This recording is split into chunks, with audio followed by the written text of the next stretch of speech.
dodging fireworks left and right up here. Over. Was this a bad episode or the sign of a more serious condition? It was a bad episode. It was like that episode of 24 season 3 in the middle where they just did a recap instead of moving the plot forward. This also is a recap episode. It's the Seinfeld finale all over again. It was a bad episode. No indication of any serious condition. I was exhausted. Not like now when I'm energized to the brim. As you can tell, Yeah. I'm doing cartwheels. I didn't listen to my instincts in terms of preparing, and I had a bad night. Hey, Gleep, can we sweeten this audio? Can we juice this guy's fucking throat? I didn't listen to my instincts, and I had a bad night. Did you ever watch the debate afterwards? I don't think I did, no.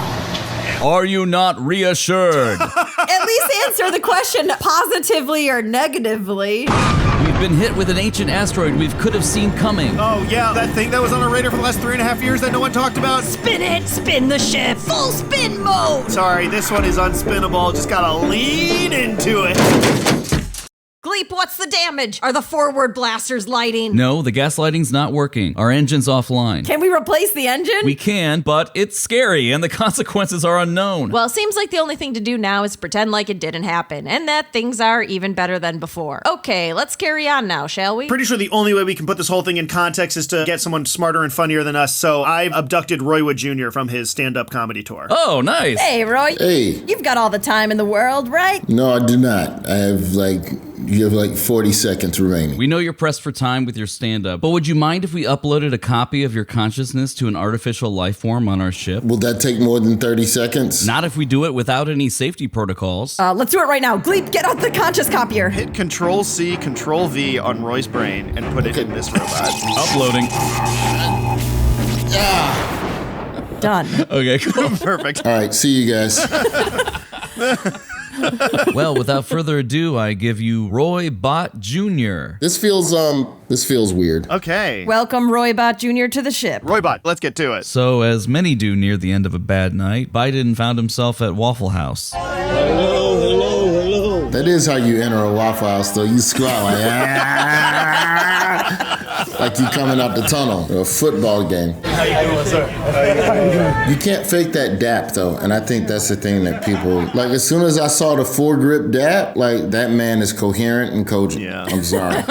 Trump couldn't do that. Whatever I saw at the debate immediately wiped away after a foregrip dap at a Waffle House. Mr. President, how did you perform tonight? I think we did well. What reporter is at the Waffle House? Mr. President, how do you think you performed at the debate tonight? If it was a real authentic Waffle House in Atlanta, Joe Biden would have walked in and somebody would have said, well, they was tearing your ass up tonight, wasn't it?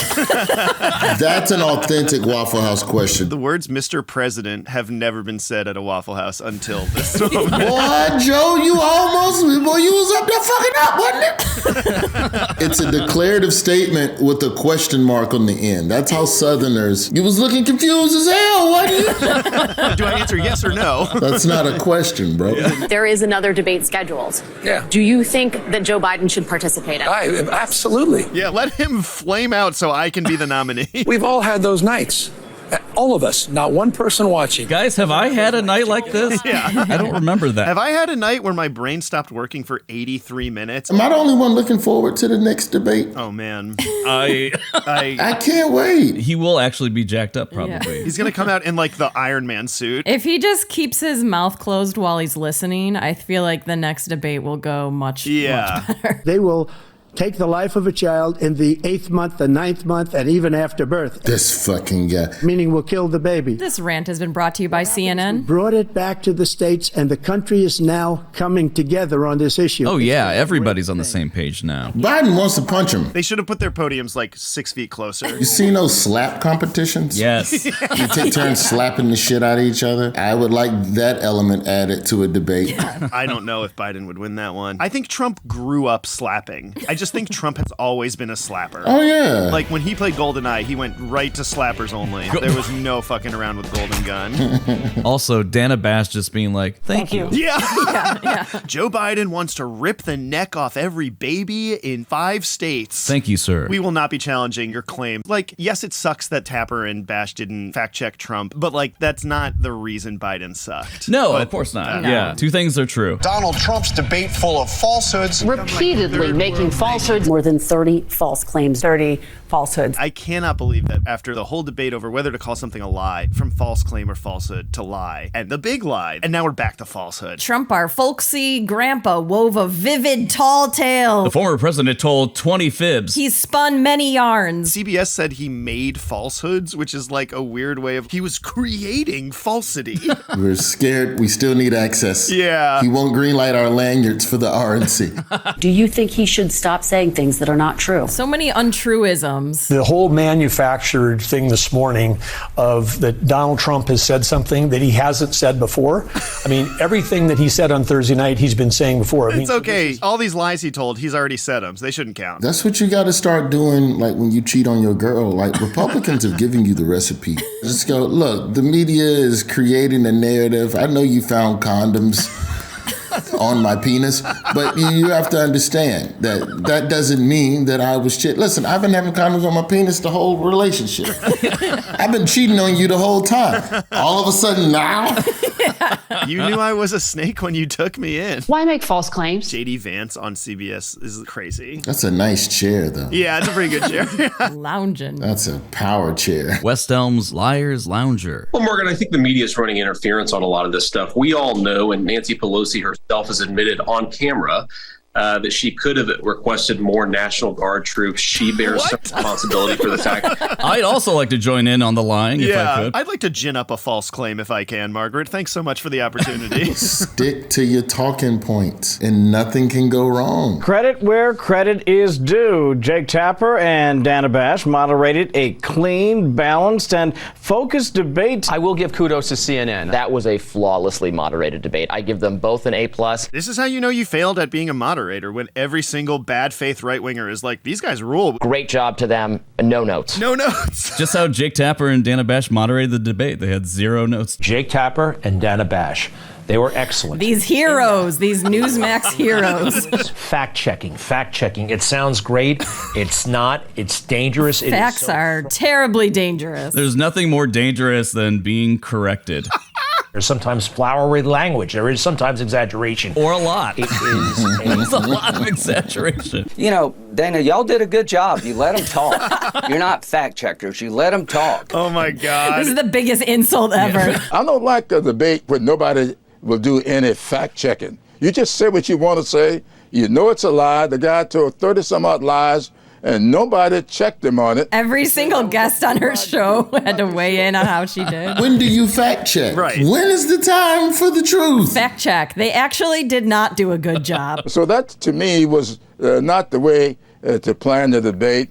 And whoever did that or agreed to that, whoever it was, really should think about what they're doing. Whoever the dumb piece of shit was. Fuck who it was. Dana, I don't know if you know that. Fuck a name. I don't have time to learn names. I'm Clyburn. In Clyburn's defense, she didn't really do anything during the debate, so if he didn't remember that it was her, yeah, exactly. Yeah, that's a good point. I really only remember Tapper's waistcoat. That's it. Mr. Three-Piece. Okay, well, it was a debate agreed to by President Biden first. Why wouldn't you just say, it's me? It's just so weird that she wouldn't be like, I moderated the debate. She's not going to fact check anyone. Yeah. I want to do a heist movie where on a major Supreme Court vote day, you kidnap Clarence Thomas and you replace him with Jim Clyburn.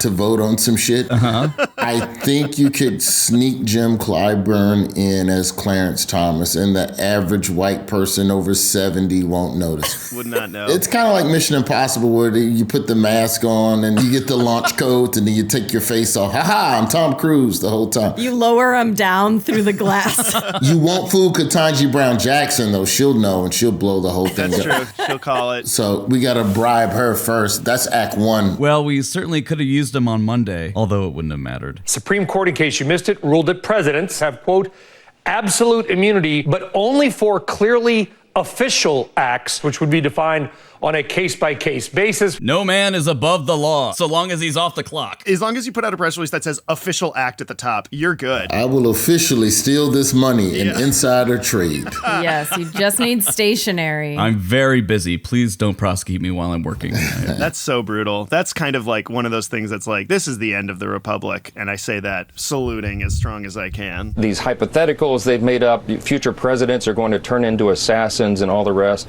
It's madness. Listen. Madness? Clearly he's never seen Lethal Weapon 2. Diplomatic immunity.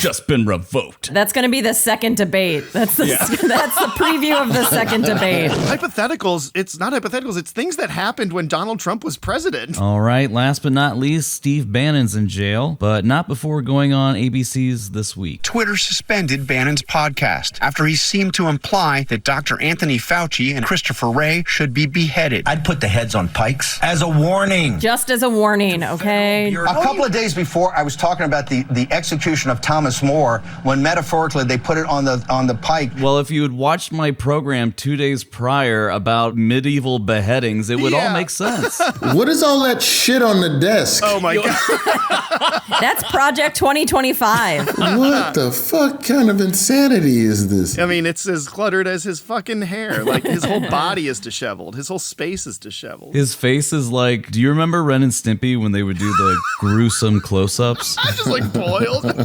Are you concerned about those death threats? Are you concerned? That's not a Why is Steve Bannon on ABC? Yeah. Why is Steve Bannon on a network morning show? This is insane. Thank you for coming. I agree with your positions. Thank you, Father. Saint Michael the Archangel, defend us in battle. Be our protection against the wickedness and the snares of the devil. May God rebuke him. I know I say this a lot, but it is so nice to see Dungeons and Dragons mainstream. Like, this is, I do this every week. It's fun. People should get more into it. Like, Bannon is a good role player. Is he like a necromancer kind of? Oh, for sure. I think Grave Cleric, maybe. Yeah. Because he looks like he's on the fragile boundary between life and death, you know? Like, he lives in that liminal space. Okay, well, we can be done. That's cool. Roy, thank you. Roy, thanks so much. Thank you, Roy. Thanks, Roy. I hope your brain is okay after this. This is like a lot of insane shit. Yeah, we'll see. Now, how do you put my shit back in my body now, please? Okay, you got it. All right.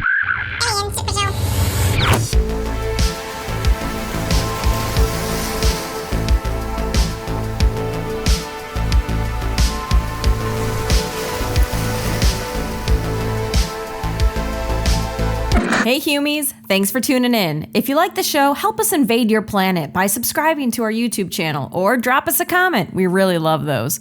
If you really like the show, subscribe to our Patreon where we share some bonus content.